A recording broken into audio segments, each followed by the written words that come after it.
우리가 함께 나눌 말씀의 주제는요, 성경이 말하는 복은 무엇인가 라고 하는 주제에 대해서 생각해 보고자 합니다. 세상에 누가 복을 싫어할 사람이 있겠습니까? 그런데 우리 한국 사람은 특히 복을 더 좋아합니다. 저는 그런 우리 민족의 모습이 나쁘다고 보진 않아요. 복을 받는 것을 참 좋아하는 거, 그죠? 그 복을 받는 것은 좋은 일이죠. 나쁜 일 아니죠. 참 좋은 일인데, 때때로 갖은 이유를 달아서 서로에게 복 빌어주는 이런 우리 민족의 문화가 참 아름답죠. 잘 되기를 바라는 거 아니겠습니까? 남 안 되기를 바라는 못된 사람들이 많은 세상에서 서로 잘 되라고 이렇게 복 빌어주는 그런 문화는 참 아름다운 문화죠. 그래서 복을 빈다 그래가지고 복을 빈다, 기복이라고 해요. 기복 문화는 그래서 참 아름다운 문화라고 생각되어져요. 근데 새해가 되면 새해 복 많이 받으세요, 복을 기원하지 않습니까? 그죠? 그래서 밥그릇에도 베갯잎에도 또 이불에도 숟가락에도 들어가는 문에도 나가는 문에도 복복자를 그려놓고서 복을 기원하죠. 그 복 문화, 기복 문화라는 것은 참 아름다운 일인데, 기복주의라는 것은 좀 옳지 않은 것 같다는 생각이 들어요. 조금 이따가 그 얘기를 나누려고 하는데, 우리 동양에서는 오복이라고 하죠. 오복. 사람이 이 세상에 살면서 누리게 되어지는 각가지 복이 있는데, 대표적으로 한 오복을 우리에게 우리가 이제 동양 사상에서 알고 있는데, 서경의 홍범편에 나오면 나오는 말이 5가지 복을 이렇게 정리가 되었습니다. 수라고 하는 것은 목숨수죠. 오래 사는 것을 말하는 거고, 부하는 것은 물질적으로 좀 쪼들리는 것보다는 부유한 게 낫잖아요. 그죠? 그리고 세 번째 강령이라고 하는 것은 말 그대로 건강의 복을 말하는 거죠. 그리고 5번째 유호덕이라는 것은 더 깊게 사는 것, 덕을 끼치며 사는 것. 그리고 5번째가 고종명, 마지막을 잘 마무리하는 것. 유종의 그런 게 아니고 우리가 인생 마지막에 잘 임종하는 것, 그걸 말하는 거죠. 어떤 분들이 오복 중에서 치복이 들어간다고 하는데 그건 근거 없는 말이고요. 이렇게 5가지 복이 있고, 한국 사람도 오복이란 말 즐겨 쓰죠. 상낭식이라고 아세요? 지붕을 얹을 때 대들보에다가 대들보에 연월일시를 쓰고 난 뒤에다가 이런 글을 써요. 응천 상지삼광 비인간 지오고 해가지고 풀이를 해보자면, 하늘의 3가지 빛이 응하여 인간 세계는 오복을 갖춘다, 이런 말을 함께 써놓습니다. 이 말을 도대체 뭔지 몰라가지고 그대로 적어가지고 성균관 대학을 나오신 그 유교학자 어르신한테 찾아가가지고 이걸 여쭈었는데 무슨 말인지를 탁월하게 해석해내지 못하더라고요. 자기 자신도 잘 모르시는 거죠. 어디 가야 복을 받나요? 모르죠. 어떻게 해야 복을 받나요? 알 수 없어요. 답을 못합니다. 누가 주는지 어디 가서 받는지도 모르고 그냥 덮어놓고 복만 받으래요. 새해 복 많이 받으세요, 복 많이 받으세요 그러잖아요. 이런 것을요, 기복주의라고 하는 거예요. 글쎄 잘 모르겠는데 복 많이 받았으면 좋겠어. 누가 주는지 모르겠는데 아무튼 좋은 거니까 많이 받았으면 좋겠어. 이 복을 기원하는 기복 문화는 참 아름다운 거예요. 덕스럽고. 그런데 기복주의는 그래서 아무것도 안 했는데 복이 막 와, 이런 것은 옳지 않은 거예요. 성경적으로는 옳지 않다라고 그래요. 서로가 잘 되기를 바라는 기복 문화는 아름답지만 기복주의는 아름답지 않은 모습, 근거 없는 복 또는 공수표 남발이죠. 복 받을 짓도 안 하고 복을 받으려는 것, 오히려 나쁜 짓을 하면서도 복은 받고 싶어 하는 그런 것은 참 못된 신보죠. 성경이 말씀하는 복, 하나님께서 우리에게 주시는 그 복, 도대체 그것이 어떤, 하나님께서 우리에게 복을 주신다고 말씀하고 있거든요. 성경은 하나님께서 우리가 하나님께 가야만 복을 받습니다. 그래서 하나님은 만복의 근원이신 하나님이시다, 이렇게 성경이 소개를 하고 있고, 교회에서 우리가 처음 나가서 제일 먼저 찬송가를 펴면 1장이 나오잖아요. 그 1장이 뭐라고 나오냐면 만복의 근원 하나님, 만복의 근원 하나님 있잖아요. 우리가 송영 찬송할 때 이 찬양을 부르게 되는데 만복의 근원이 하나님이라고 우리가 찬송을 하고 있잖아요. 정말 하나님만이 우리에게 복을 주시는 분이신 줄 믿습니다. 하나님께 가까이 다가가기만 해도 복을 받아요. 그런데 썩은 고목이나 큰 바위나 인간 형상으로 새겨서 만든 어떤 석상이나 뭐 깊은 계곡이나 기암 절벽이나 이런 잘못된 곳에 가가지고 복을 달라고 하면 이건 정말 잘못된 거죠. 석가모니로 통칭하는 부처님 아시죠? 부처님이 제일 싫었던 게 뭔지 아세요? 복을 달라고 찾아오는 사람들을 제일 싫어했어요. 석가모니가 살아계실 때 제발 그런 욕심 좀 버리라고 그랬어요. 부처님 심정을 몰라도 너무 모르는 사람들이 부처님께 복을 달라고 비는 것, 그 진짜 부처님의 가르침에 정반대로 살아가는 거예요.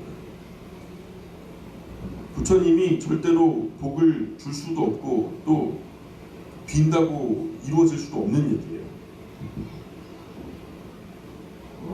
제시를 지어놓고서 제사를 지내고 조상들에게 가서 복을 달라고 하는데 그것도 잘못된 모습이죠. 조상님 자신들도 이 세상 살 때 뭐 그렇게 큰 복을 누리지 못하셨거든요. 근데 그렇게 고생하고 어렵게 사셨는데 그분들이 무슨 복을 가져다 줄 수 있겠어요? 우리가 정말 기대할 수 있는 것은 우리 인간을 지으신 분, 우리 하나님께 가까이 다가가는 것, 그래야 그 복에 가까워져야 복을 얻을 수 있는 가능성도 커지겠죠. 복을 받을 수 있는 진짜 복된 길이 하나님께 이르는 길이라는 거죠. 기독교는 하나님을 만복의 근원이라고 한다고 말씀드렸어요. 하나님께 가면은 이 세상 복이 영화만이 아니라 그 이상의 복이 더 있어요. 세상이 생각하는 그 복에서 넘어선 더 큰 복이 있다는 거죠.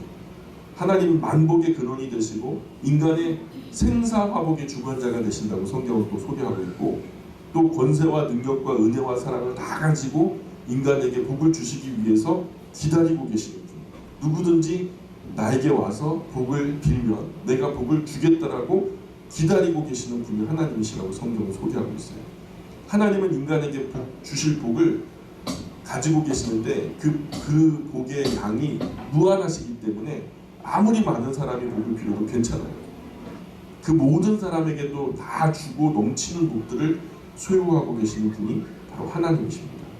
인구가 1명이면요, 1명에게도 충만하게 주시죠.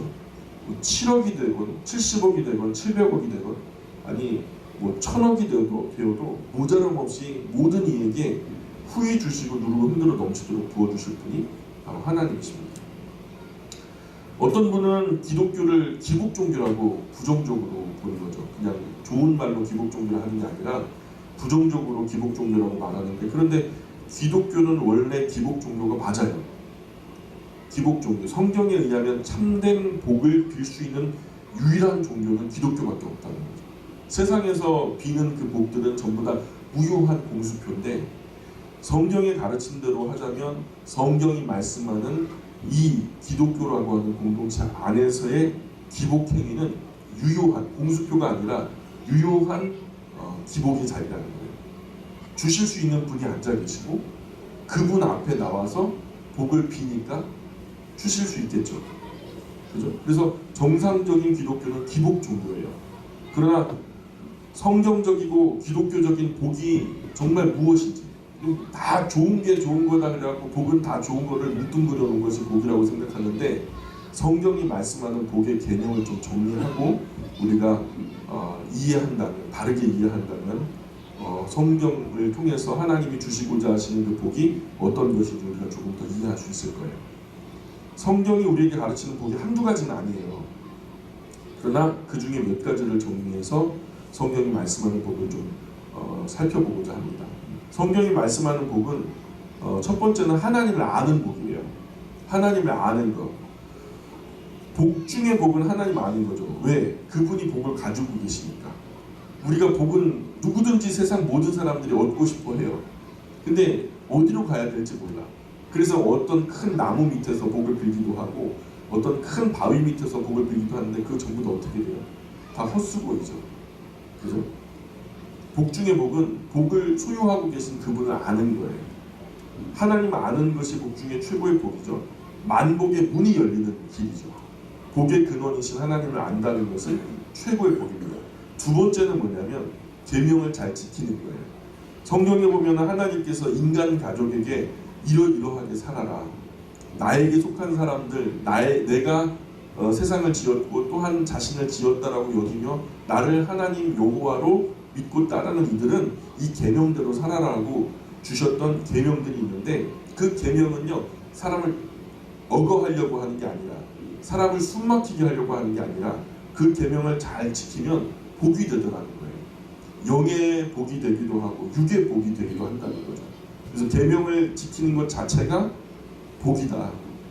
계명을 지키면서 살아가는 삶 자체가 복된 상태라는 거죠. 세 번째는 성경이 말씀하는 복은 영혼이 잘 되는 거예요. 영혼이 죄의 굴레에서 벗어나서 죄사함을 얻고 하나님과 평화를 누리면서 화목하게 되는 것이 영혼이 잘 되는 거거든요. 우리가 세상이 말하는 복이라고 하는 것은 100년 미만에 다 끝나버려요. 전부 다 100년 미만에 끝나지만, 그러나 여기서 말하는 영혼이 잘 되는 법은요, 영원히 잘 되는 거예요. 영혼이 잘 되는 것은, 영혼은 100년 미만만 존재하는 것이 아니라 영원히 존재하거든요. 영원히 존재하는 그 영혼이 잘 된다면 영원히 잘 되는 거죠. 말이 자꾸만 헷갈리죠. 영혼과 영혼이 헷갈리죠.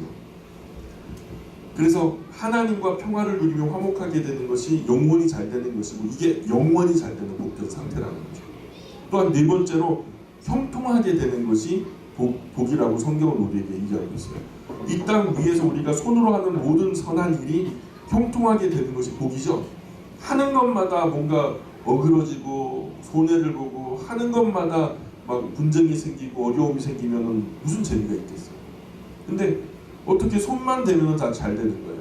사막 한가운데서도 우물을 파니까 샘이 솟아요. 누가 그랬죠? 이삭이 그랬잖아요. 그냥 막 싸워가지고 야 그 줘버려라, 우리 딴 데 가서 파자 그래요. 딴 데 가서 또 파니까 또 나와요. 이게 하는 것마다, 손대는 것마다 형통하게 되더라니까요. 요셉이 마른 웅덩이 들어갔다 건짐을 받고 상인들에게 팔려서 들어가잖아요. 그죠? 그 감옥에 들어가니까 감옥이 잘 돼요. 군대 장관은 집에 가니까 거기도 잘 돼요. 나라에 서니까 나라가 잘 돼요. 참 신기하죠? 형통케 되는 거예요. 이거 복이에요. 하나님이 함께 하신다라고 사람들이 그러잖아요. 요셉 너를 보니까 하나님이 함께 하시는 것 같다라고. 나아가서 육체는 건강하고, 제가 항상 말씀드리거든요. 정신은 맑고 선명한 질서가 있으며 또 영혼은 깊은 강과 같은 평화가 넘쳐 흐르는 상태. 그러한 모든 것이 형통하는, 그것이 성경이 말씀하는 또 하나의 복이고, 또한 다섯 번째로 생육하고 번성하는 게 복이라고 성경이 우리에게 가르치고 있어요. 요즘 현대인들에게는 좀 이해가 되지 않는 얘기예요. 요즘 현대인들은 아기를 안 낳으려고 하잖아요. 혼자 살려고 하고 못 낳기도 하고. 그래서 현대인들은 아기를 많이 낳는 것이 그게 무슨 복이냐, 고통이지, 얼마나 부담스러운 일인데 하면서 안 낳지만, 성경이 말씀하는 인간의 세상에 제일 처음으로 주어지신 최고의 복 중의 복이 바로 뭐냐? 바로 생육하고 번성하는 거예요. 사랑하는 한 남자와 사랑하는 한 여자가 만나서 한 몸을 이루고 그 사랑의 깊은 관계 속에서 결실을 이루어 새 생명을 탄생케 하는 것. 이것이 하나님의 신비예요. 하나님께서 인간 세상, 인간 가족들에게 주신 너무나도 놀랍고 고귀한 이런 시스템이라는 거죠. 그래서 그런 시스템, 사랑의 시스템을 통해서 자녀들이 건강하게 많이 태어나서 그 많은 자녀들이 경건하게 후손을 이루어 만대까지 살아가는 것. 이 성경이 말씀하는 큰 복 중의 복이죠. 또 여섯 번째로는 하나님을 가까이 하는 것 자체가 복이래요. 하나님을 가까이 하는 게 복이래요. 시편 73편 28절 한번 읽어볼까요? 시작.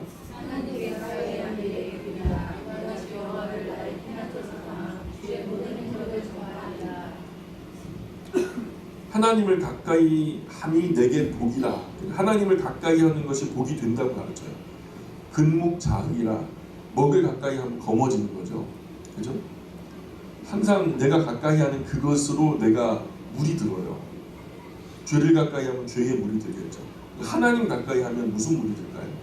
복의 물이 들어요. 하나님을 가까이 하는 것이 복이 된다라고 가르치시면서 권력을 가지고 있는 고관대작, 아주 힘이 있는 어떤 권력자들 옆에 있어도 뭐 이번에 보니까 뭐 권력자 옆에 있으니까 혜택이 많더라고요. 그죠? 근데 어떤 면에서는 그런 사람 옆에 있으면 복이 되기도 해요. 뭐 편법, 불법으로 하는 거 말고 정상적으로 그 사람이 가지고 있는 역량과 영향력 자체가 너무나도 크고 대단하니까 그 사람 그늘에 있으면 뭐 살 길이 열리기도 하고 또 다른 사람들이 사는 것보다 좀 수월하게 길이 열리기도 합니다. 불법하게 말고요. 그런데 세상의 고고한 대작도 가까이 하면 복이 되는 경우도 있지만 그럼 우주를 창조하시고 온 세상 만물들을 지으신 만왕의 왕이시고 만군의 주가 되시는 하나님을 가까이 하는 것이 얼마나 큰 복이 되겠어요. 그죠? 복이 되겠죠? 하나님을 가까이 하는 것이 복이 된다. 또한 7번째로 자신이 하는 일을 즐거워하는 것이 복이래요. 일을 하는데 마지못해서 그냥 벌어먹고 살라고, 아이고 오늘 또 언제 아침에 일어나는 순간부터 퇴근할 것 걱정, 세상에 오늘 언제 퇴근하나, 출근도 안 했는데 퇴근할 생각하는, 정말 너무 억지로 불행하게 일하는 분들이 세상에 많이 있거든요. 그런데 내가 업으로 삼은 그 일이 너무 즐거워요. 막 보람돼요. 하루하루 지나가는 그 일들이 일을 하는 동안에 벌써 하루가 갔어? 너무 하루가 빨리 갔네? 야, 오늘도 좀 많이 뭔가 성과가 있다 하면서 자기의 일을, 본업의 일을 하는데 기쁨과 즐거움으로 하는 사람은 참 복된 거죠. 8번째로 좋은 아내, 좋은 남편 만나는 것은 진짜 큰 복이죠. 동양 사람들은 오복에 넣지도 않은 복이에요. 근데 제가 생각할 때는 사실 좋은 배우자 만나는 것은 하나님 다음으로 중요한 복이시구나. 정말 중요한 복이시구나. 9번째로는 선한 만남의 복이 참 중요한 복인 것 같아요. 사람은 혼자 살 수 없잖아요. 근데 만났는데 왜 속된 말로 양아치, 논팽이 이런 사람들 만나봐요. 왜 사기꾼, 도둑놈, 강도 이런 사람 만나봐요. 인생이 우울해지겠죠. 근데 어느 사람은 만나는데 만남에 복이 있어요. 내가 그 사람을 통해서 점점 성장하고 성숙해가고, 또 다른 사람을 만났는데 그 사람은 또 다른 나의 어떤 이면을 발견해주고 나를 막 이렇게 응원해줘서 내가 더 잘되고 더 잘되게 하는 그런 만남들이 있거든요. 어떤 만남은요 깎아내려요. 뒤에서 험담하고 쟤 못됐대, 내 앞에서는 헤헤거리고 뒤에서는 막 빡빡 긁어내리고, 이런 이중적인 사람도 있거든요 사실. 근데 우리 그리스도인들 참 중요해요. 우리가 좋은 사람들을 많이 만나야 될 뿐만 아니라 또한 우리가 좋은 만남의 사람이 되어야 될 줄 믿습니다. 어쨌든 그 과정에서 선한 이웃과 만나고 좋은 친구와 만나고 나를 아끼고 사랑해서 바르게 교훈해 줄 수 있는 선하고 바른 인격자, 그 좋은 선생님, 좋은 스승을 만나는 것은 진짜 참 복된 일이죠. 만남의 복. 우리 어머니가 이걸 계속 기도해 주셔서 제가 만남의 복이 있어요. 언젠가 어렸을 때 중학생 조금 넘어서 궁금했어요. 엄마는 나 뭐 위해서 기도해 주셔요? 맨 기도한대요. 근데 너 위해서 기도한대요. 뭐 위해서 기도해 주냐고 제가 한번 따지듯이 물었거든요. 좋은 만남을 위해서 기도한다는 거예요. 그래서 좋은 사람들 저는 많이 만나는 것 같아요.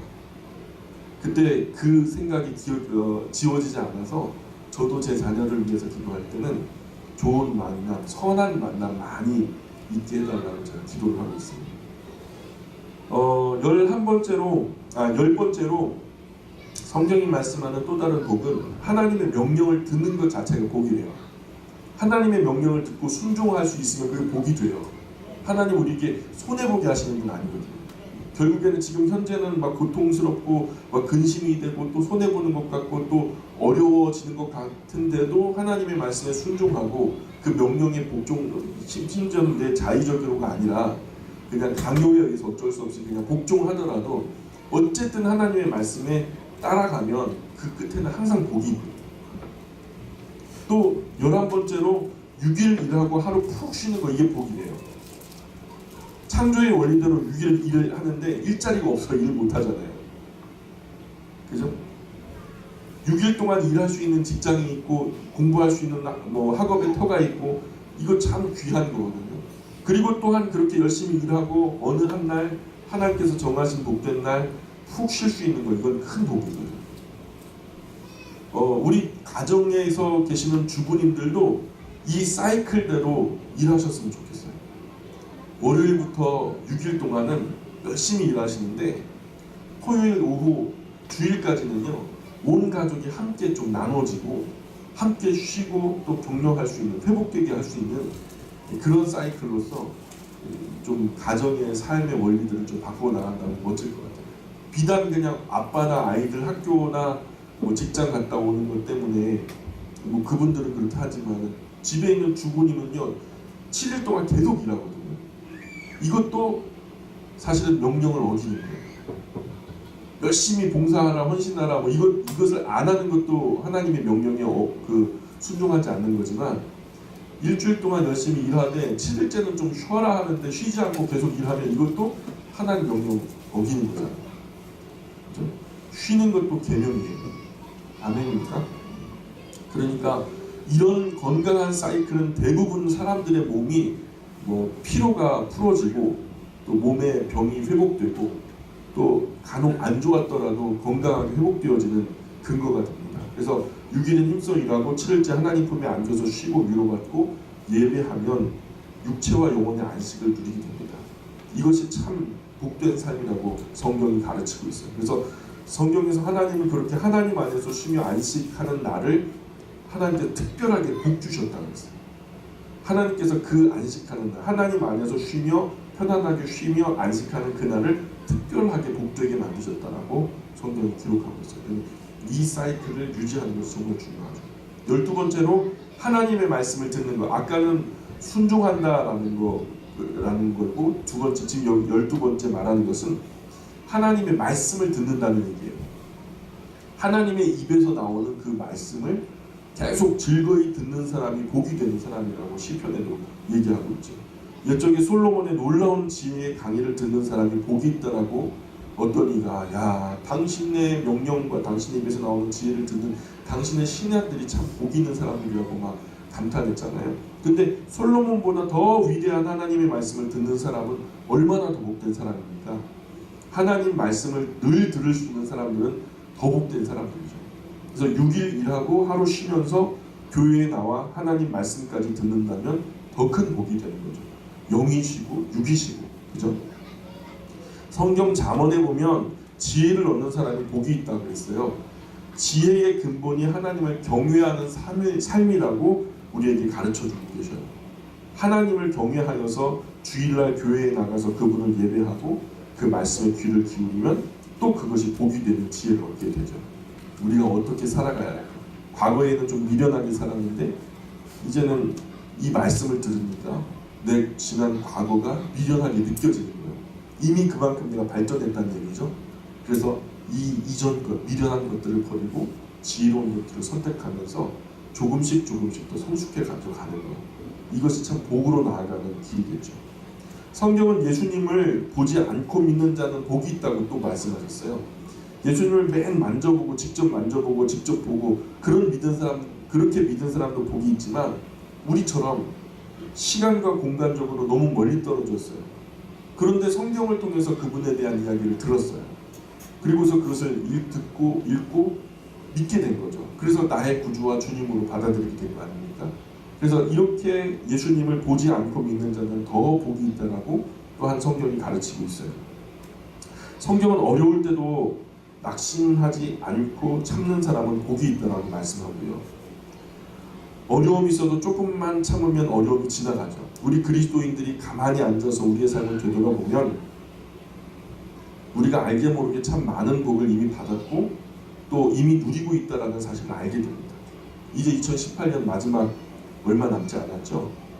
성경의 말씀에 의하면 예수 믿는 사람은 이미 온갖 복을 다 받았다라고 우리에게 가르쳐주고 계세요. 큰 복의 그릇을 이미 다 갖고 있고 또 그 큰 복의 그릇 안에 엄청나게 많은 복을 다 얻었는데도 우리는 그것을 받았는지 모르고 맨날 달라고만 하죠. 여행지에 갔는데 언젠가 한번 여행지에 갔는데 제가 돈이 똑 떨어졌어요. 친구랑 같이 돈 없이 그냥 무전 여행식으로 갔는데 그나마 이 돈이 똑 떨어졌는데 갖은 고생을 하고서 집에 돌아와가지고 배낭을 푸는데 거기서 5만 원짜리가 떨어지는 거예요. 10,000원짜리 5장이 이렇게 꽁쳐놓은 것이 떨어진 거예요. 이 친구도 몰랐고 저도 몰랐어요. 나중에 억울하더라고요. 알았으면 어떻게 했을까요? 조금 덜 힘들고 조금 더 행복한 여행 됐겠죠. 뭐 그렇다고 억울하다는 게 아니고 이미 하나님께서 주셨던 복을요 주머니에 하나 가득 넣어놓고도 그거 쓰지도 못하면서 더 달라고 하는 거, 이거 참 잘못된 거죠. 복 받는 길로 이미 우리가 걷고 있고 복 주실 분을 향해서 우리가 지금 걸어가고 있잖아요. 그런데 교회 안에서 신앙생활 하면서도 복을 받지 못하는 것은 오히려 이상한 일이죠. 정상적으로 순수하게 하나님을 바라고 하나님을 향하여 더 가까이 다가가기 원하는 사람들은요, 먼저는 육체가 강건해져요. 또한 정신에 혼란스럽고 혼돈스러운 것들이 다 떠나가고 맑고 선명한 정신력이 생겨서 질서가 생겨요. 삶의 질서가 생겨요. 또한 나아가서 마음이 계속 산만하고 뭔가 안정이 되지 않고 불만이 가득하고 불평이 계속 나오는 그런 영혼이 하나님을 가까이 하면 할수록 점점 우리 안에 마음의 평화가 찾아와요. 처음에는 그냥 몇 방울 떨어지는 평화 같은데 계속해서 하나님을 가까이 하는 순간 하나님으로부터 내게 마치 핏줄이 연결되듯이 계속해서 하나님의 평화가 내 안에 흘러 들어오면서 그 통로가 점점 커지는 걸 느끼게 되죠. 나중에는 강 같은 평화가 되죠. 마르지 않는 샘과 같은 놀라운 생명의 평화가 내 안에 충만하게 되는 것을 느끼게 되는 것이죠. 그래서 또 수많은 사람들이 새해 복 많이 받으세요. 조금 있으면 그런 인사할 거예요. 그죠? 복 많이 받으세요 하는 인사할 때가 올 텐데, 그런데 그리스도인은 어디 가면 복을 받을 수 있는지 알잖아요. 세상 사람들은 그렇게 인사를 하고 새해 복 많이 받으세요 그러면요, 한번 물어보세요. 그거 어디 가면 받을 수 있어요? 한번 물어보세요. 아마 대답할 수 있는 분이 없을걸요. 근데 우리는 알잖아요. 예, 잘 압니다. 예, 새해 복 많이 받으세요 그러면은 우리 그리스도인들은 어디 가서 받을지도 알고 이미 다 받은 상태예요. 그러니 우리 인사는 이미 받은 복은 이제 누려야 되잖아요. 복 임하는 거 막 주머니마다 꽉꽉 채워졌는데 이거 쓰지도 않고 또 달라 그러면 얼마나 욕심부르게, 그죠? 그러니 우리는 뭐라고 인사를 해야 되냐면 새해 복 많이 누리세요 이렇게 인사하는 게 맞는 것 같아요. 이미 받은 복 이제 새해에는 좀 누리시라고, 아끼지만 말고 좀 누리시라고 인사하는 것이 또 현명한 인사법인 것 같아요. 또 어디 가서 복을 받을지 몰라서 엉뚱한 곳에 복을 기다리는 분도 불쌍한 분이죠. 그 분도 불쌍하지만 주머니 하나 가득 복을 가지고 있으면서 또 달라 하는 분도 불쌍한 거예요. 그죠? 복이 어디로부터 오는지 알고 있는 분 참 복 있는 사람이에요. 만복의 근원이 되시는 하나님을 아는 분들이 복된 사람들이 좀 있습니다. 성경에 보면 때때로 역설적인 복도 얘기해요. 일반적으로 이런 복, 구약의 배경이 되어지는 이런 복도 우리에게 설명해 주시지만, 성경에 보면은 예수님께서 자신을 둘러싼 사람들을 데리고 산으로 이렇게 오르세요. 나지막한 언덕인데 그 언덕을 향해서 사람들을 앉게 하신 다음에 등에서 부는 바람, 등 쪽에서 불어오는 바람을 등지고 말씀을 하면 앉아있는 많은 사람들에게 다 크게 들리거든요. 마이크 없이도 큰 소리로 들려요. 그러니까 그런 자연 지형과 또 바람을 이용해 가지고 많은 사람들에게 예수님께서 좋은 말씀 많이 전해주셨는데, 그 중에 그 산 위에서 부는 바람을 등지고 사람들에게 복된 말씀, 보물과도 같은 말씀을 전달해 주셨다. 그래가지고 산 위에서 말씀하신 보물과도 같은 교훈에서 산상보훈이라는 말씀이 있어요. 거기 산상보훈이라는 말씀 속에 팔복이라는 것이 전해졌는데, 그 팔복이 첫 번째가 심령이 가난한 사람은 복이 있습니다 하면서, 왜냐하면 천국이 그의 것이기 때문입니다. 두 번째가 애통하는 사람은 복이 있습니다. 왜냐하면 하나님의 위로를 받게 될 것이기 때문입니다. 그렇죠? 또 온유한 사람은 복이 있습니다. 땅을 기업으로 받게 될 것이기 때문입니다. 의에 줄이고 목마른 사람은 복이 있습니다. 아마 배가 부를 겁니다. 이렇게 말하고, 사람들은 긍휼히 여기는 사람은 복이 있다. 그 긍휼히 여기는 사람은 이 복이 있다. 그도 또한 긍휼히 여김을 받게 될 것이다. 8번째는 마음이 청결한 사람은 복이 있다. 하나님을 볼 것이다. 화평하게 하는 사람은 복이 있다. 하나님의 아들이라 여겨질 것이다. 또 의로운 일을 위해서 핍박을 받는 사람은 복이 있다. 천국이 그의 것이다. 이렇게 말해요. 참 예수님께서는 이런 사람들이 복이 있다고 말씀하세요. 그런데 가만히 들어보면 이 팔복을 가만히 여러 번 반복해서 읽으면서 묵상하면 이게 굉장히 처음에는 현실과는 거리가 먼 것 같이 느껴지거든요. 근데 가만히 생각해 보면은 오늘 우리 세상에 예수님을 믿으며 신앙생활 열심히 하면서 살아가는 그리스도인들의 삶을 보는 것 같다라는 생각이 들어요. 그렇지 않아요? 배가 불러서 하나님 필요 없다는 사람은 복 없는 사람이죠. 오히려 심령이 가난하고 의에 줄이고 배고파서 진리에 목말라 애타하는 사람들, 이런 사람들이 오히려 복이 있다고 말씀하시죠. 때때로 옳고 바른 일을 하려고 애를 쓰다가 욕을 먹는 사람도 사실 그리스도인이에요. 참 성실하고 정직하게 살았음에도 불구하고 악한 세상으로부터 핍박을 받는 사람들도 사실 그리스도인들이 많죠. 이런 사람들에게 예수님께서 말씀하시기를 기뻐하며 뛰어놀라라. 하늘에서 너희 상이 큼이라. 그러니까 예수님 믿으려면 제대로 믿어야 되죠. 예수님 제대로 믿으면 어떤 삶이 펼쳐질까요? 산상수훈에서 산상보훈에서 말씀하셨던 그 앞선 이야기들. 이거는 이 세상에서 우리가 감당해야 할 몫이고 이 후에 우리에게 주어지는 그 복들은요, 아마 천상에서 우리에게 100배, 1000배, 만배로 갚아주실 하늘의 상급이라고 저는 생각해요. 이런 사람들에게 예수님께서 말씀하시기를 기뻐하고 뛰놀래요. 하늘에서 너희 상이 큼이라. 그죠? 이게 이 땅의 상 아니죠. 하늘의 상이죠.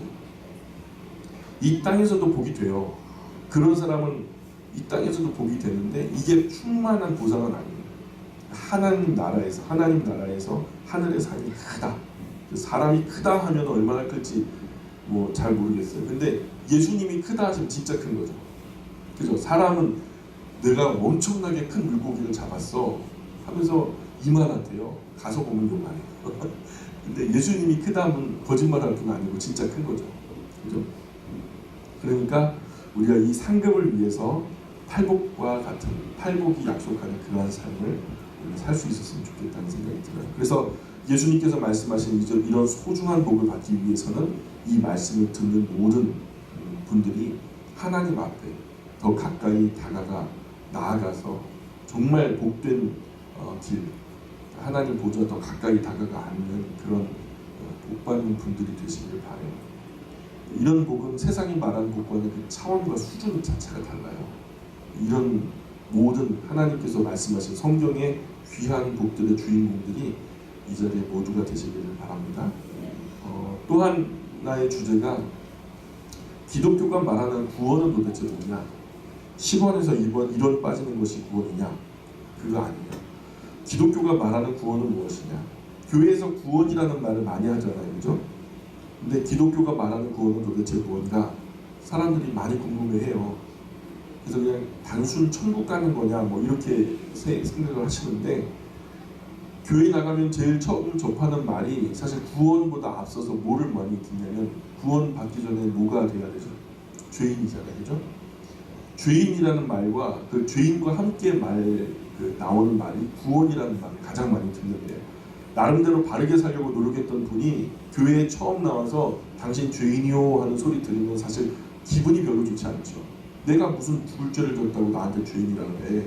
뭐 사람으로 태어나서 죄 안 짓고 사는 사람 어디 있겠냐마는 나름대로 다른 사람들에 비해서 선하게 살려고 노력했고 성실하게 살려고 노력했는데 네가 뭔데 나한테 죄인이라고 해. 이렇게 오해하고 또 기분 나빠하시는 분들이 있을 수 있어요. 그죠?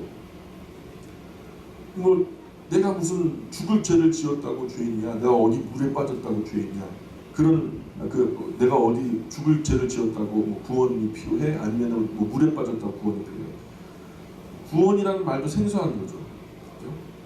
그리고 사람들 하는데 뭐 말씀을 듣다가 갑자기 아멘 하거든요. 그냥 네 옳습니다. 예 맞습니다. 그럼 그렇게 대답하면 될 걸 아멘 하는 것도 이분들에게는 익숙한 말이 아니에요. 낯선 거예요. 또 어떤 분은 흥분해갖고 할렐루야 그러거든요. 이것이 또 종교적인 용어들이기 때문에 이런 것들이 장치가 되어서 교회에 선뜻 나오는 것이 망설여지는 분들도 많은 것 같아요. 그래서 우리가 새로운 성도들 또는 교회에 나오고 싶어하고 교회에 호감을 가지고 계신 분들에게 나가갈 때는 좀 종교적인 색깔을 빼는 것이 중요하다는 생각. 그게 배려예요. 배려. 기독교에서 말하는 구원이라는 말을 다르게 이해하는 것이 필요합니다. 이 말이 일반적으로 사람들에게 그렇게 절실하게 들리지 않아요. 뭘 구원, 뭐 지금 성경이 말씀하는 인간의 실존, 성경이 말씀하는 인간의 현주소에 대한 자초지종의 이야기를 듣게 되면 구원이라는 말이 조금 절박하게 다른 의미로 다가오게 될 거라고 저는 확신합니다. 일반적으로 세상을 살아가는 사람들은 자신들이 어떤 처지에 있는지를 잘 몰라요. 사람이 어디서 왔는지 아는 사람이 있어요. 또 어디로 가는지 아는 사람이 있나요? 그리고 사람이 무엇을 위해서 존재하는지 또 사람이라는 것이 무엇인지도 아는 사람이 없어요. 동서고금을 막론하고 지금도 목말라 찾고 있는 주제들이에요. 내가 사람이면서도 사람인 내가 어디서 왔고 무엇을 위해 살아야 되며 또 어디로 가고 있는지 또 나라는 존재가 지금 어떤 실존에 처해 있는지를 전혀 모르는 것이 인간의 현 주소라는 거죠. 어떤 피조물도 자기 존재에 대해서 질문을 하질 않아요. 내가 왜 돼지가 되었을까? 내가 왜 소로 태어나서 이곳에 하는 거지? 이런 고민을 하는 소나 돼지 보셨어요? 근데 인간은요, 인간이면서도 인간이란 도대체 무엇일까? 그죠? 그런 책이 동서고금 막론하고 많아요. 인생론. 아무리 생각해도 인간이 조금 이상하게 느껴지는 거죠. 뭔가 잘못된 것 같은 거죠. 어디서 왔으면 알 텐데, 어디로 가는 것도 알 텐데. 근데 인류 역사 속에 이런 문제에 대해서 아무도 답을 주지 못하지만 유일하게 답을 주는 것이 바로 성경이에요. 오직 성경을 통해서만 우리가 어디서 왔는지를 알 수 있어요. 어디로 가는지도 알 수 있고 또 무엇을 위해서 살아야 하는지 어떻게 살아야 하는지도 알려주는 것이 성경이라고 하는 귀한 진리의 책이죠. 오직 성경을 통해서만 인간 자신의 실존을 그 실존의 상황을 알 수 있다는 거죠. 내가 처한 실존의 상황, 그 현실을 성경을 통해서 알게 된다는 얘기입니다. 성경이 말씀하는 우리의 대략의 형편과 처지는 이제 설명드릴 다음과 같아요. 첫 번째는 성경이 말씀한 인간의 대략과 상황과 형편, 처지.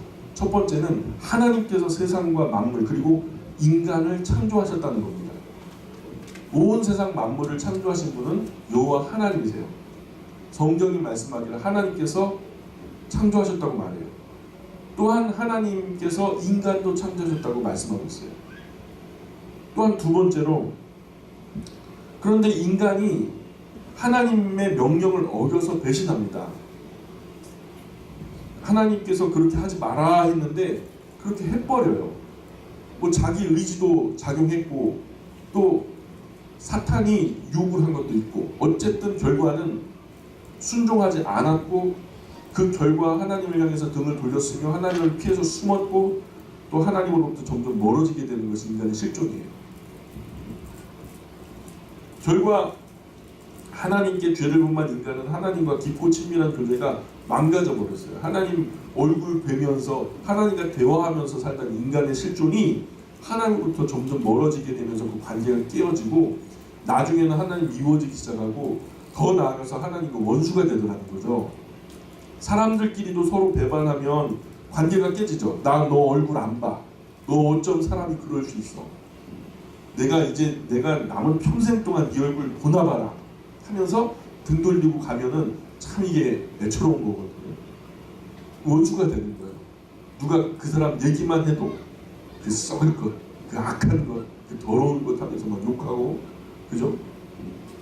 인간이 자신 자유의지로 하나님과 말씀을 어겨서 등졌어요. 그 후로 하나님과 원수된 상태로 역사는 현재까지 흘러오고 있어요. 이게 회복된 적이 없어요. 세 번째로 그러나 하나님은요. 그 깨어진 관계, 등 돌려진 그 관계 자체로 머무는 것을 원치 않으세요. 하나님은 어떤 걸 원하시냐면 인간이 하나님께로 돌아오기를 원하고 계세요. 지금도 원하셔서 기다리고 계신다고 성경은 기록하고 있어요. 인간이 하나님을 배반하였음에도 불구하고 하나님은 여전히 인간들에게 돌아오라고 말씀하는 것이 구약의 성경이 전체가 하는 말씀이에요. 성경 전체가 우리 인간에게 주는 큰 하나의 메시지가 있다면 그 하나가 뭐냐면 하나님께서 인간을 향해서 돌아와라 한다는 이야기예요. 돌아와라. 원래 너의 자리로 돌아와. 나와 깊이 교제하던 그 사랑의 동산에서의 정말로 깊은 교제와 사랑 가운데 있었던 그 아름다운 관계 안으로 들어오라. 마치 집 나간 아들이 돌아오기를 애타게 기다리는 아버지처럼 하나님은 지금도 기다리고 계신다는 거죠.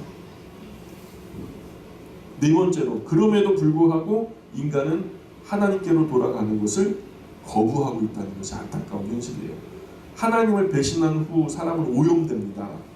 그 모든 지성과 영성, 정신적인 질서, 또 우리 인간의 불순종 때문에 자연 만물이 오염되어지고 그 많은 기능들을 상실하게 되어버렸어요.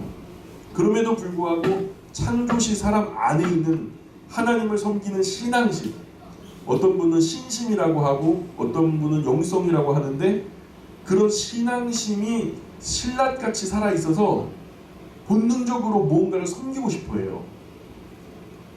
그 섬기고 싶어하는 본성이 있어요. 그러나 영적인 눈이 어두워서 하나님이 아닌 다른 저급한 것들을 마치 하나님인 것처럼 여기면서 그 앞에 고개를 숙이고 절을 하면서 부복합니다. 또 그러면서 하나님께 돌아가지 않으려고 거부하는 그런 상황에 처해 있는 거예요. 인내로 기다리시는 하나님의 사랑에 대한 모독을 저지르고 있는 것이 지금 인류 역사의 현실이라는 거예요. 그런 인간을 불쌍히 여기셔서 하나님은 자신을 사랑하는 아들까지 내어주시면서 죽기까지 사랑하셨는데, 그렇게 애를 태우셨지만 인간이 그 사랑을 거절해버려요. 그렇게 보내주신 사랑의 사자, 사랑의 대표자 예수 그리스도를 거절하고 십자가에 못 박혀 죽여버려요. 현재 인류는 그렇게 하나님의 깊은 사랑의 배려 속에 보내주신 그 아들 예수 그리스도를 십자가에 못 박아 죽인 그 사건 때문에 하나님의 얼굴을 부끄럽게 하는 상황에 처해 있어요. 누군가 자기를 희생하면서 내가 살 길을 열어줬는데 그것을 거절했다고 칩시다. 그러면 야, 얘가 이런 걸 또 거절하냐 하면서 뭐 멋지다 뭐 이런 생각 안 하겠죠. 내 호의를 무시했어 하면서 기분 나빠겠죠. 하나님은요, 인간을 돌이키기 위해서 그 종들을 보내셨어요. 성경에 선지서라는 말씀들이 있거든요. 구약에 보면 선지서라는 말씀들이 있는데 거기에 선지자들이 많이 등장합니다. 그들이 무슨 일을 하는 사람들이냐면 한마디로 하나님께로 돌아와라 하는 그 하나님의 마음, 돌아오라는 하나님의 그 말씀을 전하는 심부름꾼들이에요. 떠나간 그 자리에서 빨리 등을 돌려서 하나님 가까이로 돌아와라. 그런데도 놀랍게도 사람들은 그 심부름꾼들, 하나님께 돌아오라고 하는 그 선지자들을 거절합니다. 심지어는 때려요. 나중에는 죽여버립니다. 그 종들을 보내고 또 보내요. 죽여도 때려도 계속 보내요. 그런데도 인간은 돌아올 생각을 안 해요. 그래서 이에 하나님은 특단의 조처를 내리시죠. 하나밖에 없는 그 외아들을 보내셔서 인간의 마음을 돌이켜보겠다고 작정을 하시는 거죠. 그렇게 외아들은 이 땅에 보내셨고요. 그분이 바로 예수 그리스도시죠. 며칠 있으면은 뭐죠? 성탄절. 왜 성탄절을 우리가 기뻐하냐면 바로 이 사랑의 사자, 용서의 의미로 우리의 모든 죄를 대속해서 죽음을 당하실 예수님이 우리 죄를 위해서 태어나신 그 복된 날을 기념하는 절기죠. 근데 인간들은 그 예수 그리스도를 십자가에 못 박아 죽여버립니다. 예수님이 이 땅에 오셔서 하나님께로 돌아오라 그 음성 알아듣는 자신의 양들을 애타게 찾고 부르짖었어요. 사람들은 예수님께서 33살 되던 해에 십자가에 못 박아 죽여버립니다.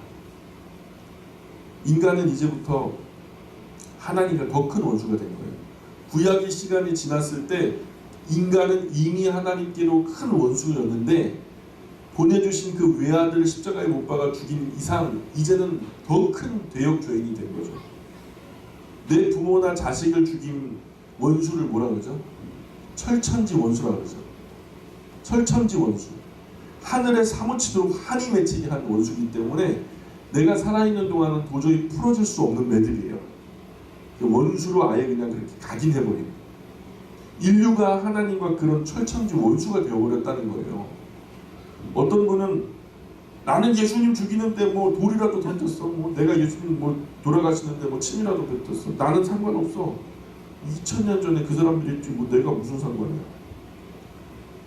하지만 하나님을 거절하고 있다면, 하나님께서 지으셨음에도 불구하고 하나님과 상관없이 살아가고 있다면 예수님을 죽인 인간들 편에 서 있다는 사실을 알아야 돼요. 내가 동조하진 않았지만 그들과 같은 땅에 서 있다는 거예요. 그 땅은 함께 침몰될 거예요. 이런 사실을 깨닫고 나서는 나는 그런 사실을 몰랐고 내가 있었다면 나는 그 일에 가담하지 않았을 거라고 생각하신다면 빨리 하나님께로 돌아오시는 것이 맞는 거예요.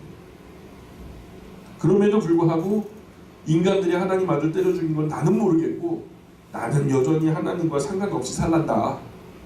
왜 나 잘 살고 있는 나를 갖다 이렇게 심란하게 만드냐. 이렇게 하는 분들은 원하던 원치 않던 예수 그리스도를 십자가에 못 박아 죽인 사람들과 똑같은 지대에 서 있음을 알아야 돼요. 반드시 그 땅은 무너지게 돼 있어요. 그 땅은 분명히 꺼져서 지옥불까지 떨어지게 돼 있어요. 똑같이 하나님과 원수된 자의 자리에 놓이게 될 겁니다. 성경은 인간이 회개하지 않고 끝까지 고집부리고 하나님께 계속 등 돌리고 있는 사람을 향해서 하나님께서 그 사람들을 위해서 칼을 갈고 계신다는 말씀을 적어요. 빨리 회개하지 않으면 하나님께서 칼을 갈고 계실 뿐만 아니라 매일 분노하고 진노하시는 하나님이라고 말씀하고 있거든요. 하나님은 우리를 사랑하시기 때문에 돌아오지 않는 사람을 향해 매일 애가 타시고 매일 분노하시는 거예요. 그런 하나님이세요. 그잖아요. 올 사람이 안 오면은 화가 나죠. 분노, 치밀죠. 비록 우리가 예수님을 죽이는 일에 직접 연관되지 않았다고 해도 인간은 하나님 앞에서 한 인간 가족으로 여겨지고 있죠. 타고 올라가면 결국에는 한 사람과 만남이 되잖아요. 우리는 다 한 가족이에요. 모양 다르고 색깔 다르고 모든 환경 뭐 다 달라도 인간은 한 가족이에요. 인간 가족.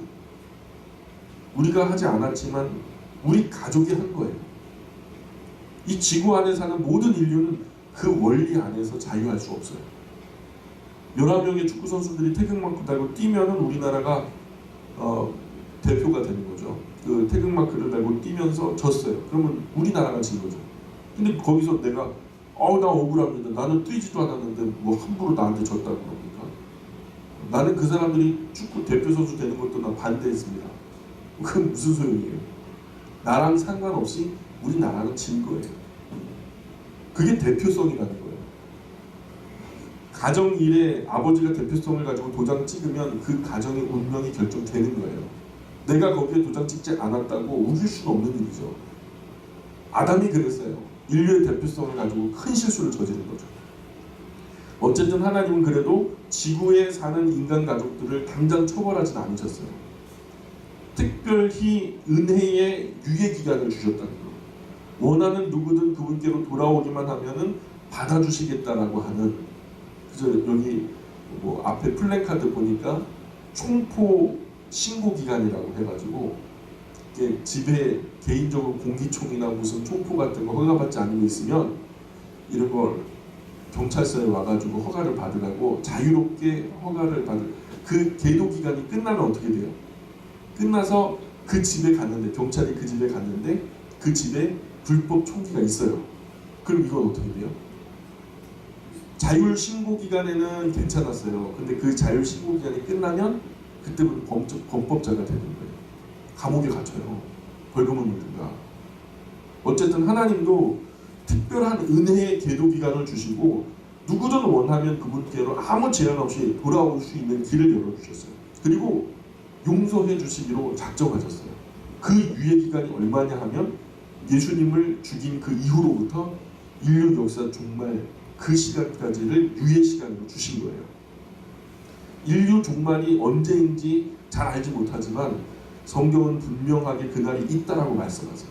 그날에 예수님은 이 세상에 다시 오셔서 그 은혜의 유예 기간이 끝났음을 선포하실 것이고, 돌아온 자와 돌아오지 않은 자를 구별하실 것이고, 돌아온 자는 알곡으로 또 돌아오지 않은 자는 가라지로 분류하셔서 알곡을 모아 영원한 천국 국간에 들이실 것이고, 죽정이는 영원히 꺼지지 않는 불 가운데 영원히 고통 속에 태우시리라고 말씀하셨어요.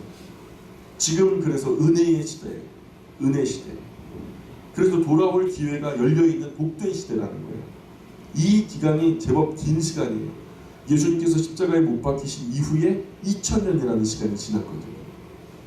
이 땅에 오셔서 33년을 사시다가 십자가에 못 박히셨으니까 2000년 가까운 시간을 우리에게로 기회로 주셨죠.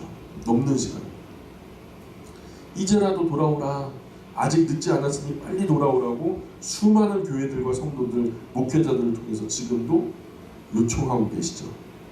하나님께로 돌아오는 것, 그것이 구원입니다. 용서받을 수 있는 기회, 은혜의 기간 안에 들어오는 것, 그것이 바로 구원이라는 거예요. 그 안에 돌아오면 하나님께서 용서하시겠다고 말씀하셨어요. 약속하셨어요.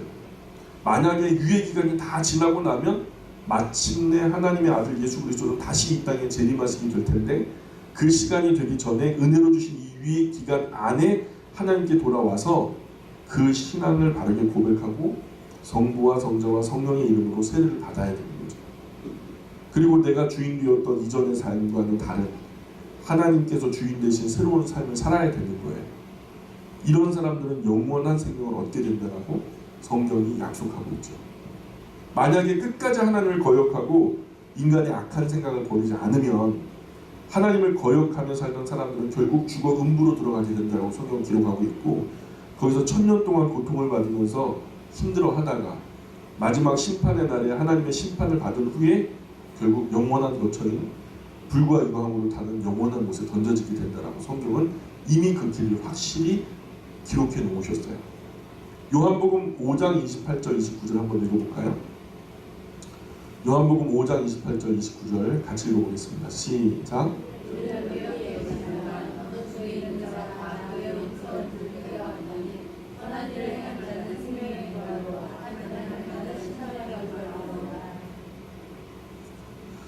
무덤 속에 있는 사람은 누구예요?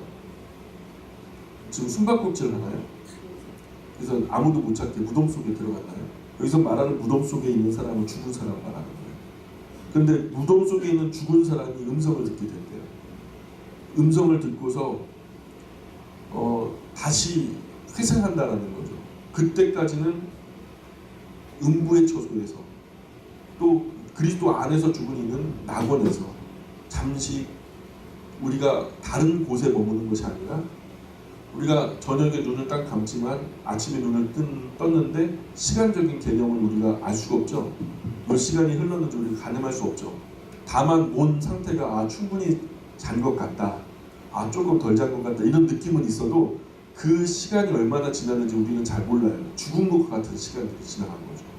기식이 없는 상태로 그냥 지나가 버린 거예요. 마치 그렇게 잠이 드는 것처럼 믿는 이도 믿지 않는 이도 다 죽게 될 겁니다. 근데 그들 둘 다 잠이 들겠지만, 한 사람은 낙원에서의 잠, 한 사람은 음부에서의 잠이 들 거예요. 그 음부에서 거지 나사로의 비유를 보니까 고통을 받는다라고 성경을 기록하고 있고, 낙원에서 안식을 누린다는 말이 있는데 쉬는지 자는지 잘 알지 못하지만 성경은 잠잔다라고 표현하고 있어요. 그 시간이 지나가면 마지막 요한계시록 7번째 나팔이 불려질 때 그 그리스도 안에서 죽은 자들이 먼저 일어날 것이고, 그리고 살아있는 자도 호련히 변화하여 혼인잔치 자리에 참여하게 된다는 말씀이 나오죠. 어쨌든 이런 성경의 그 기록이 확실하게 기록되어 있고, 기독교가 말하는 구원이란 이런 자신의 처지를 깨닫고 뉘우치고 돌아와서 하나님 앞에서 우리 주 예수 그리스도를 나의 구주와 주님으로 받아들이는 거예요. 고백하는 거예요. 하나님께서 내미신 그 사랑의 손길인 예수 그리스도, 어린 양의 피 흘리신 그 희생을 나를 위한 것으로 내가 기꺼이 받습니다. 나를 구원하시기 위해서 희생하신 예수 그리스도의 피, 나의 죄의 피입니다. 맞습니다. 죽어 마땅한 죄인입니다. 용서해달라고 예수님께서 십자가에 흘리신 그 피로 말미암아 나의 죄를 지금 씻어주고 싶어 하신다는 것을 받아들이는 것, 이것을 구원이라고 말하는 거예요. 그래서 이것이 죄사함, 곧 죄 용서함이라는 말이고, 같은 말로 구원이라고 표현되는 거죠. 이 구원은 하나님의 말씀을 귀 기울여 잘 듣는 것에서부터 시작됩니다. 완성은 예수님의 재림하실 때 죽지 않는, 병들지 않는, 썩지 않는 영원한 몸, 신령한 몸으로 부활되고 변화되어서 그 영광스러운 체험을 하게 되면 그것이 구원의 완성이 되는 거죠. 우주가 왜 이렇게 넓을까요? 저는요, 부활한 우리가 결국 우주 모든 공간들을 아름답게 개척할 거라고 생각해요. 아니 목사님, 지금 달나라까지 가는 것도 얼마나 쉽지 않은 일인데 여기 우주가 얼마나 넓은지도 모르시고 하시는 말씀이에요. 근데 예수님께서요, 눈 감았다 뜨니까 없던 곳에 계셨고요, 눈 감았다 뜨니까 있던 곳에 안 계셨어요. 그거 어떻게 설명해요? 우리의 부활한 부활체는 예수님과 같을 거예요. 아마 그러한 시간과 공간을 초월해서 어떤 원리로 어떻게 되는지 모르지만 우리의 생각과 우리의 상식적인 개념을 깨뜨린 부활체 이후의 삶은요, 아마도 훨씬 더 아름다울 거라고 저는 확신을 갖습니다. 성경이 그렇게 지금 증언하고 있고, 그러면 우리가 그 별과 별들을 다 아름답게 개척해서, 우리 어떤 집사님은 꽃 가꾸기를 좋아하니까 그 별을 전부 다 꽃밭으로 가꾸실 분도 계실 것이고, 어떤 분은 건축을 좋아하셔가지고 막 예쁜 집들 가득 지어놓을 그 별 하나 가득 예쁜 건축을 하실 분도 계실 것이고, 어떤 분들은 뭐 그냥 뭐 하여튼 별마다 기대가 됩니다. 우리 여기 이 자리에 계신 분들이 어떤 별을 꾸미게 될지 저는 기대가 좀 됩니다. 우리가 예수님을 믿어도 아직 구원은 완성된 것은 아니에요. 예수님은 이미 십자가의 희생으로 구원의 시스템은 완성시켜 놓으신 거예요. 이미 예수님은 하실 것을 다 완수하셨어요. 그러나 우리의 구원은 아직 완수된 것이 아니라는 거예요. 우리가 예수님을 믿어도 아직 구원은 완성되지 않았어요. 예수님을 믿게 되는 순간 하나님과의 관계가 정상화되는 것이고, 죄와 저주의 심판으로부터 사죄의 은총을 받게 되면 이제 우리의 구원이 시작되고 있는 거죠. 우리의 구원은 예수님의 재림하심으로 완성됩니다. 앞으로 완성될 거예요. 예수라고 하는 이름이 구약의 여호수아라는 말과 같은 말이에요. 여호수아라는 사람 이름의 뜻이 뭔지 아세요? 그러니까 신약의 헬라어로 예수라는 이름의 뜻이 뭐냐면 여호와의 구원이라는 뜻이에요. 여호와의 구원. 그 이름 자체가 하나님께서 베푸시는 구원을 말씀하고 선포하고 있는 거죠. 예수라는 이름 자체가 여호와의 구원하심, 이것을 선포하고 있는 거예요. 내가 예수님을 믿는다 할 때 여호와 하나님의 구원하심을 믿는다라고 고백하는 것과 똑같은 뜻이에요. 하나님은 인류를 구원하시기 위해서 이 땅에 보내신 예수님, 오히려 그를 십자가에 못 박아 죽여버린 인간 가족 앞에 엄연한 질문을 던집니다.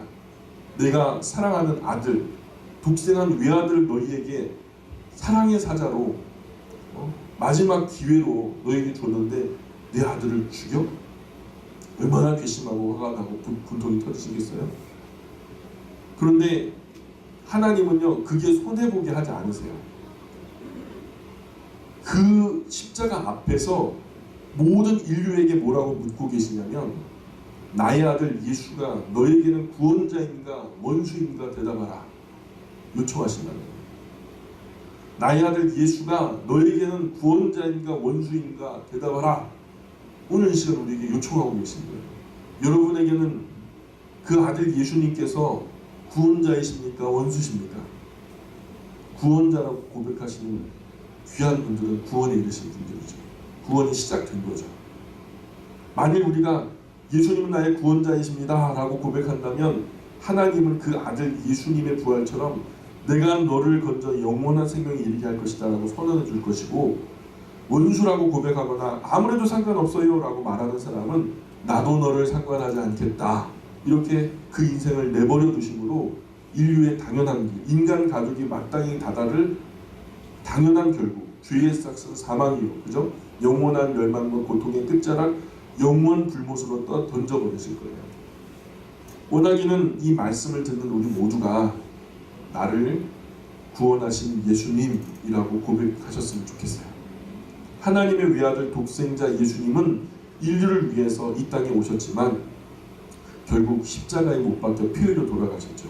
그러나 예수님께서 십자가에 흘리신 그 피로 말미암아 오히려 인류의 죄 씻음의 길을 여셨고, 오늘도 그 십자가 앞에 원하고 고백하는 모든 이들을 위해서 구원과 생명을 베푸시는 하나님의 은혜와 사랑, 은혜를 꼭 알게 되기를 소망합니다. 우리의 구세주 예수님은요, 인간이 넘을 수 없는 사망 권세를 깨뜨리셨어요. 우리는 절대로 사망을 넘어설 수 없어요. 모든 인간이 그래요. 그러나 예수님은 달라요. 예수님은 사망의 권세를 깨뜨리시고 이겨내셨어요. 그리고 살아나셨거든요. 사망에서 사망의 껍데기를 깨뜨리고 생명으로 살아나셨어요. 요한복음 11장 25절 26절 같이 한번 읽어볼까요? 시작. 예수께서 이르시되 나는 부활이요 생명이니 나를 믿는 자는 죽어도 살겠고 무릇 살아서 나를 믿는 자는 영원히 죽지 아니하리니 이것을 내가 믿느냐? 아멘. 죄의 싹은 사망이라 우리 육체가 죽음으로 소멸했더라도 그 죽음으로 허물어진 육체를 벗고 예수님 안에서 더 완전한 부활체를 입고 영원토록 살아갈 수 있는 그 구원의 길을 열어놓으셨어요. 그러니까 구원은 죄인된 우리를 용서하시고 받아들이시겠다는 하나님의 말씀을 믿고 받아들이기만 하면 구원은 시작되는 거라는 거죠. 그러니까 내가 할 것은 있다 없다? 없다는 거예요. 내가 할 건 없어요. 이 말씀을 듣고 믿고 받아들이는 거예요. 그분을 나의 구주와 주님으로 영접하는 거예요. 그래서 그 고맙고 감사한 마음을 담아서 우리의 남은 삶을 하나님께 구원 얻은 하나님의 자녀다운 삶으로 거룩하고 경건하게 살아가는 것이 구원을 이루어가는 거죠. 그래서 구원받을 사람답게 살아가야 되는 거예요. 마지막에 하나님께서 의의 저울로 달아보실 때 우리의 행할간의 모든 것들을 평가해 보시고 너가 구원 얻었다, 예수님 영접했다 하지만 너는 그것은 지식적인 고백이야. 전혀 너의 지와 정과 의지가 너의 삶이 그것을 증명하지 않아. 말로는 예수님을 나의 구주와 주님이라고 고백했지만 너의 삶은 전혀 예수님을 구주와 주님으로 고백하는 삶이 아니었어 라고 할 때 메네메네 테켈 우파라시 똑같은 평가를 받게 된 거예요. 모자라는 거죠. 하나님이 세상을 이처럼 사랑하시는 것, 우리를 사랑하셔서 우리가 범죄했음에도 불구하고 우리를 당장 처벌하지 않으시고 인류를 계속 거절하고 배신하지만 하나님은 그 유예 기간 안에서 끊임없이 종들, 선지자들, 지금은 교회들, 또 목회자들, 또 많은 장치들을 통해서 하나님께서 지금 성실하게 진실하게 그들을 초대하시지만 그렇게 사랑의 메시지를 전하고 계시는데 끝까지 거절한다면 할 수 없는 거죠. 비록 인간 가족이 그들을 때리고 핍박하고 순교의 제물로 희생시켰지만 나의 외아들은 선대하리라 여기셔서 인류 역사 안으로 그 아들 예수 그리스도를 보내주셨어요. 그랬음에도 인간 가족은 예수 그리스도를 십자가에 못 박아 죽여버렸고 하나님의 그 크고 깊은 사랑을 거절했다는 거죠. 그럼에도 불구하고 하나님은 당장 처벌하지 않으시고 또다시 은혜의 유예 기간을 주셔서 돌이켜 돌아오는 사람들을 기다리고 계시는 거죠. 참 오래 기다리셨고 참아주셨고 인내하셨어요. 작년에 돌아오지 않았으니 올해로 연장해 주신 거거든요. 올해도 돌아오지 않았으니 내년도 연장해 주신 거죠. 그러나 그 기간이 마냥 영원하진 않을 거예요. 둘 중에 하나. 내가 이른 종말을 맞든지 아니면 그 날이 와서 주님이 말씀하셨던 7번째 나팔이 불려짐과 동시에 이루어지는 역사적인 종국사적 종말을 맞든지 둘 중에 하나가 분명히 우리 앞에 이를 겁니다. 성경이 바라보는 역사의 의미는 아직 돌아오지 않은 짐나간 아들이 있기 때문에 우리 하나님께서 그 역사의 대문을 닫을 수 없는 아버지의 심정, 내 아들이 아직 안 돌아왔다는 거죠. 그 기다리시는 애달픈 아버지의 심정으로 지금도 말씀하고 계시는 거죠. 밤마다 문 열어놓고 기다리시는 아버지, 끊임없이 돌아오라고 인격적으로 타이르시는 하나님으로 비추어지고 있는 거죠. 온갖 종교나 철학을 빙자해서 하나님께 돌아오지 않으려는 사람까지도 빨리 돌아오기를 애타게 기다리시는 하나님의 사랑이 한 해 한 해 연장되어서 오늘까지 1000년을 하루같이 2000년을 하루같이 지금도 기다리고 계신 하나님이세요. 만약에 이 기다림 안에 응하여서 돌아오면 구원이 시작되지만 이 끝끝내 거절된다면 이 구원을 위해서 감내하신 하나님의 그 사랑의 희생과 또 아픔, 그 배신, 그 고통 이런 것들이 배가 되어서 진노의 7 대접이 되어서 그 사람 머리 위에 쏟아질 거예요. 또한 그 지옥의 불꽃이 되어서 그 사람을 사르게 될 겁니다. 예수 그리스도 우리를 위해서 십자가를 지신 구주 하나님, 그분을 믿는 것이 바로 구원이 되는 거죠. 구원의 능력이 되는 거죠. 이 구원의 완성은 언제인지 아무도 모르지만 성경은 임신한 여자의 해산의 날이 갑자기 임하는 것처럼 그 날이 올 거다. 도적이 어느 격점에 올지 모르는 것처럼 갑자기 호련히 임하게 될 거다 라고 말씀하고 있어요. 그러니 우리가 그럼 갑자기 호련히 앞으로 언젠가 온다는 얘기잖아. 뭐 지금은 안 온다는 얘기잖아. 그거 모르는 거죠. 그러니 구원을 위한 시간은 미루는 거 아니에요. 오늘 지금 이 순간에 예수님을 나의 구주와 주님 되심으로 내 깊은 지와 정과 의지를 통감하여서 고백하고 예수님을 나의 구주와 주님을 영접할 뿐만 아니라 그 신앙 안으로 들어오시기를 요청드립니다. 기도하겠습니다. 귀하신 하나님 감사합니다. 오늘도 우리와 함께 하신 하나님을 찬송합니다.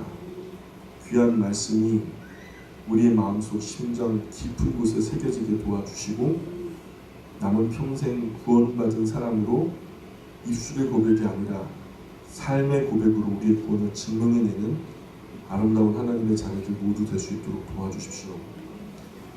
또한 이 말씀을 함께 나눠 듣는 많은 사람들이 이 메시지를 통하여서 하나님을 나의 하나님으로 그 하나님의 귀한 사랑의 사자인 예수 그리스도 구원의 전달자, 구원의 놀라운 원리를 완성하신 예수님을 나의 구주와 주님으로 받아들일 수 있도록 용기를 더하시고 성령께서 충만하게 역사하여 주옵소서.